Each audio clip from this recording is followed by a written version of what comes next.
তারেক রহমান দেশ পরিচালনার জন্য যোগ্য অভিজ্ঞতাদেরকে সঙ্গে নিয়ে রাষ্ট্র পরিচালনা করবে।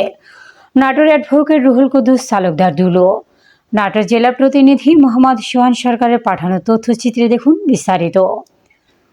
বিএনপির কেন্দ্রীয় নেতা অ্যাডভোকেট এম রুহুল কুদ্দুস তালুকদার দুলো বলেন, বিগত আন্দোলন সংগ্রামে যারা অগ্রণী ভূমিকা পালন করেছে, আমাদের নেতা তারেক রহমান সাহেব বারবার একটা কথা বলেছেন, নির্বাচন হবে অবাধ নিরপেক্ষ। যে নির্বাচনের মাধ্যমে জনগণ বিএনপিকে রাষ্ট্রীয় ক্ষমতায় সমর্থন দেয়, ম্যান্ডেট দেয়, বিএনপি যদি 250 উপরে সিট যদি বিএনপিকে দেশের জনগণ নির্বাচিত করবে, তাহলে দেশ পরিচালনার জন্য যোগ্য অভিজ্ঞ তাদেরকে সঙ্গে নিয়ে উনি রাষ্ট্র পরিচালনা করবেন। তিনি আজ শুক্রবার বেলা 12টার দিকে আলাইপুর জেলা বিএনপির কার্যালয়ে বাংলাদেশের সরকারের সাবেক সফল 3বারের প্রধানমন্ত্রী ও গণতন্ত্রের আপসহীন নেত্রী দেশীয় নেত্রী বেগম খালেদা জিয়ার মৃত্যুতে শোক ও সম্প্রীতি সমাবেশ ও নাটোর 2 আসনের বিএনপি মনোনীত প্রার্থীর পক্ষে গণ অধিকার পরিষদ অঙ্গ সংগঠনের নেতাকর্মীদের একতা ঘোষণা অনুষ্ঠানে এসব কথা বলেন।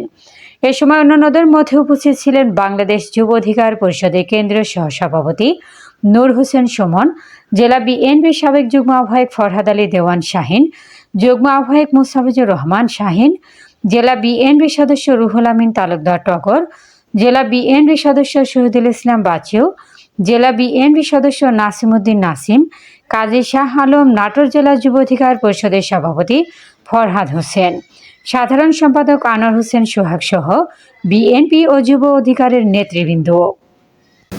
আমি মনে করি বাংলাদেশের এই গণতন্ত্রকে, বাংলাদেশের এই গণতান্ত্রিক ধারাকে অব্যাহত রাখতে গেলে আমি মনে করি একমাত্র তারেক রহমানই পারেন বাংলাদেশের মানুষের মধ্যে যে ঐক্য।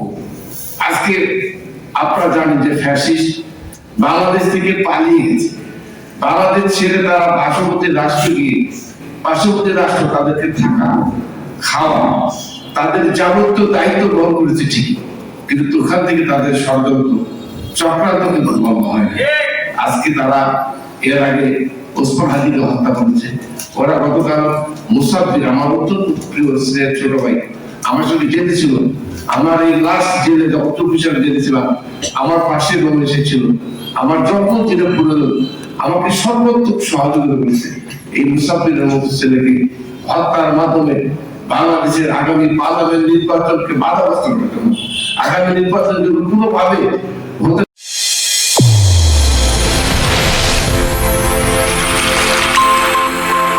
চ্যানেল A1 হৃদয় স্পন্দন।